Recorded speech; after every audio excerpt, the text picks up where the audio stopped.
Welcome to Paradox.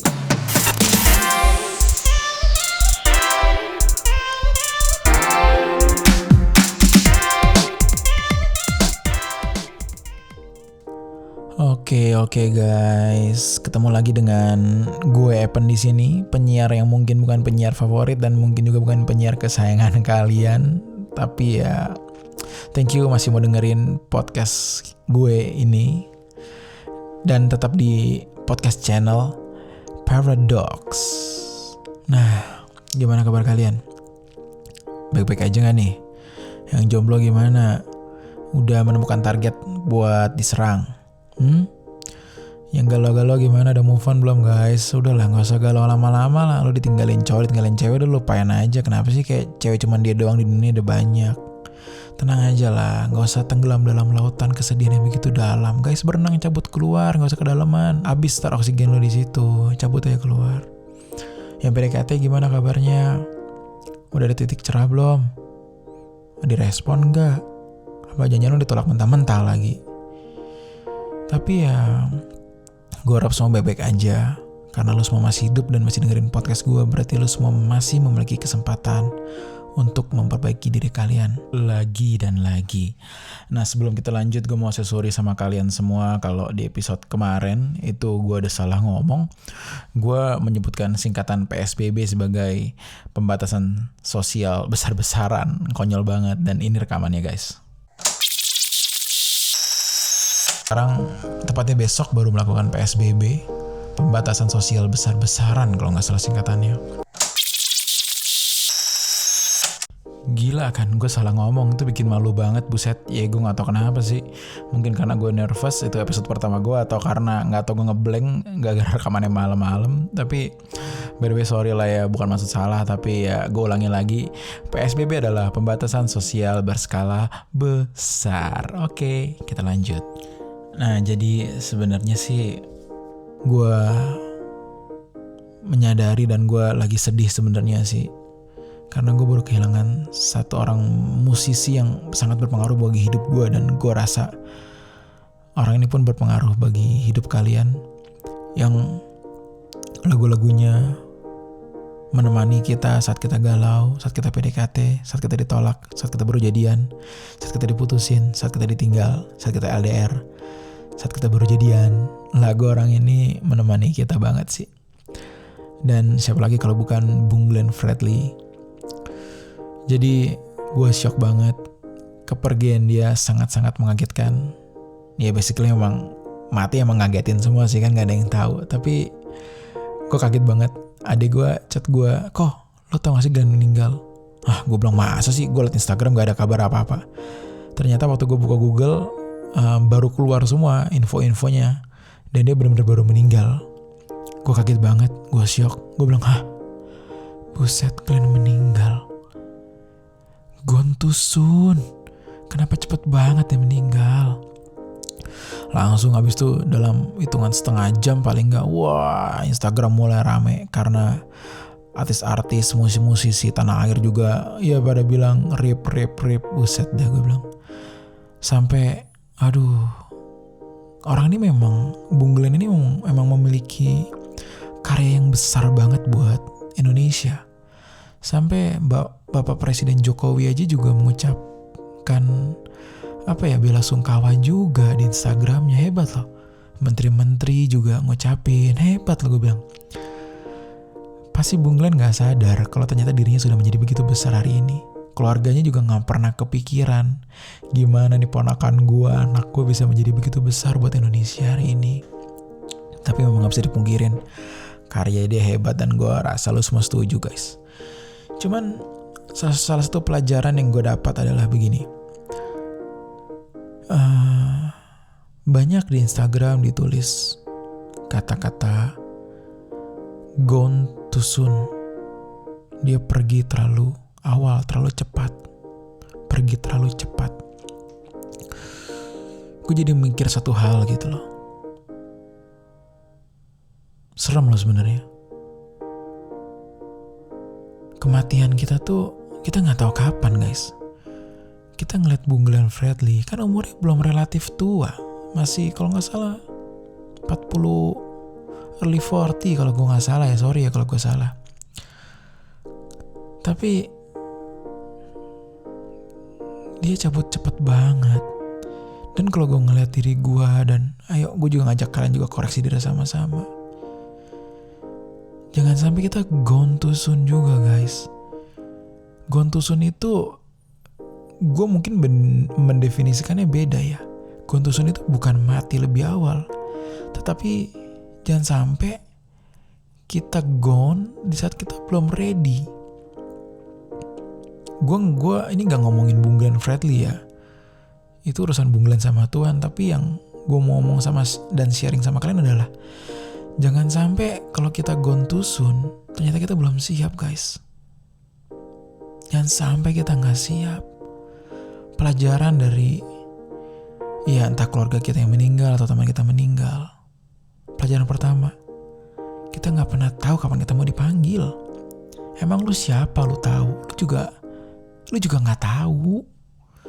Tuhan juga kagak ngabarin kan mau jemput lu. Gak mungkin dong ketemu lu malam-malam malaikat datang ke kamar lu terus, bro lusa gue jemput ya jam 9.45 gue jemput. Terus nanya, Kat emang gue mati kenapa? Ya lu kesandung terus kepala lu kebentrok meja. Ya enggak lah, Tuhan gak ngabarin lah. Memang mungkin ada cerita-cerita orang-orang tertentu yang mungkin dikabarin, atau mungkin seakan-akan udah punya feeling bakal dijemput. Ya I know hal itu ada, tapi gak semua ngalamin itu loh. Yang mati kecelakaan di jalan, yang mati sakit jantung mendadak, yang matinya sifatnya begitu-begitu atau mendadak kan gak tahu. Nah kalau itu menimpa kita gimana? Ya gue gak nyumpahin kalian sih cabut atau gone too soon ya. Enggak lah, gue juga pengen umur panjang, dan gue juga kita semua umur panjang biar siapa tahu gue bisa jalan sampai episode 200 gitu kan. Kayak dulu ada film Tersanjung sampai episode banyak banget gitu. Iya kalau bisa kita umur panjang, tapi kan kita nggak tahu rencana Tuhan. Lah sekarang kalau kita nggak tahu rencana Tuhan, kenapa kita suka bertindak seakan-akan kita pede masih bakal panjang umur kita? Kan lucu. Kalian pasti pernah dengar istilah-istilah, gue masih lama matinya. Kalau zaman dulu tuh ada istilah, Belanda masih jauh. Maksudnya apa? Masih belum ketahuan, masih ntar, masih lama banget gitu. Atau kita berasa pede, kita masih belum lah, gue bakal belum mati lah, gue cari Tuhan ini belakangan, tunggulah masih muda gue. Makanya kata-kata itu tuh masih muda. Begini ya guys ya, lu boleh ngomong gitu, lu boleh ngomong kalau masih lama, lu boleh ngomong itu kalau lu tahu lu kapan mau dijemput. Itu fair, itu baru cocok. Nih sekarang lu nggak tahu kapan mau dijemput, tapi lu bisa bilang masih jauh lah, kan lu nggak tahu lah. Kalau lusa gimana? Lu keluar rumah tiba-tiba ketabrak gerobak somai, lu nyemplung got, pala lu kebentur got, lu cabut di situ gimana? Kan lu nggak tahu. Ya sekali lagi ya, gue gak nyampein kalian, tapi ayolah kita berpikir lebih realistis lah guys. Ayolah, kita gak tahu kapan kita mau dijemput. Tapi satu hal yang harus kita miliki adalah gini, selama gue belum dijemput, berarti gue masih ada waktu untuk mempersiapkan diri. Itu dulu pertama, lu masih pikirin itu doang. Lu jangan berpikir begini, gue belum dijemput berarti gue masih bisa have fun. No, salah. Ya bukan lu gak boleh have fun, tapi have fun juga gak harus bikin lu gak kudus kan. Have fun juga bukan berarti lu bisa suka-suka sendiri gak mikirin perasaan Tuhan kan. No lah. Sekarang kalau kita masih diberikan kesempatan bernafas, kalian masih bisa lewat dari pandemik COVID-19, berarti Tuhan masih kasih kita waktu untuk berubah. Dan kalian yang dengerin podcast gue hari ini sekarang, berarti kalian diberikan kesempatan untuk berubah. Serius percaya gue. Karena kalau lu udah dilihat nggak sanggup lagi, lu nggak mungkin dengerin ini. Lu udah ke laut aja, gue nggak tahu lu udah kemana. Tapi yuk lah, kita persiapkan diri kita yuk. Gue nggak bilang lu siapin kematian lu dengan cara lu beli peti, lu beli tanah dulu berapa meter di kuburan mana gitu buat lu bisa ntar gue mati gue di sini gitu. Ya orang kaya yang begitu ada sih. Ya gue nggak bilang lu harus begitu sih. Tapi lebih dari mempersiapkan kuburan lu di bumi, kita harus lebih mempersiapkan penilaian Tuhan di saat kita ketemu Tuhan nanti. Dan penilaian Tuhan itu Tuhan berikan bukan saat kita menghembuskan nafas terakhir, tapi selama kita masih bernafas. Karena itu, selama kita masih bernafas, berarti penilaian itu akan terus berlanjut. Dan penilaian itu akan stop ketika kita menghembuskan nafas terakhir kita. Jadi gue encourage teman-teman semua yang dengerin gue saat ini. Guys, yuk kita beresin hidup kita ya dengan lebih benar yuk. Kita beresin hidup kita dengan lebih baik yuk. Gue gak bilang lo masih jadi full timer, lo jadi pendeta. Aduh, oke kalau gitu bro, gue cabut aja deh dari kuliah gue, kerjaan gue jadi pendeta. Enggak usah. Tetap begini aja. Karena kalau panggilan lo bukan pendeta, lo jadi pendeta, lo malah salah ntar. Gak usah, begini aja, gak apa-apa. Tapi menjadi anak Tuhan itu bukan berbicara mengenai status doang sebagai orang Kristen, tetapi sebagai keberadaan lu yang mencerminkan kehidupan seorang anak Tuhan. Dan pasti kehidupan seorang anak Tuhan pasti paradoks terhadap dunia. Pasti akan berbeda, pasti akan melawan arah. Dunia pergi ke kiri, lo pasti ke kanan. Dunia ke atas, lo pasti ke bawah. Dunia ke bawah, pasti lo ke atas. Pasti berlawanan. Kenapa? Karena yang Tuhan lakukan juga lo berlawanan sama yang dunia lakukan. Sekali lagi gue ngomong ini bukan berarti lo cabut dari kerjaan lo langsung jadi pendeta, enggak. Yang membedakan itu adalah cara hidup kita, motivasi, respon kita, karakter kita. Itu yang membedakan kita sama dunia, guys. Dan dengan kita membereskan karakter hidup kita, keputusan kita, pemikiran kita, hati kita, di situ kita pun sedang mempersiapkan kekekalan kita. Di situ kita memperbaiki nilai-nilai yang Tuhan mungkin kasih kita nilai jelek dulu. Nah, kita perbaiki saat-saat itu. Dan karena itu gue ngajak kalian semua, yuk kita perbaiki nilai kita.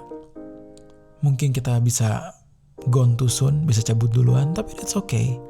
Yang penting bukan gone too soon, tetapi ketika Tuhan ketemu kita, Tuhan ngomong apa? Gila bos, aku bangga banget sama kamu. Wah, kalau Tuhan ketemu kita dengan Tuhan ngomong begitu, gila guys, lo happy banget. Gak ada kebahagiaan lebih besar daripada hal itu. So, selamat berjuang paradokers sejati, dan selamat berparadoks.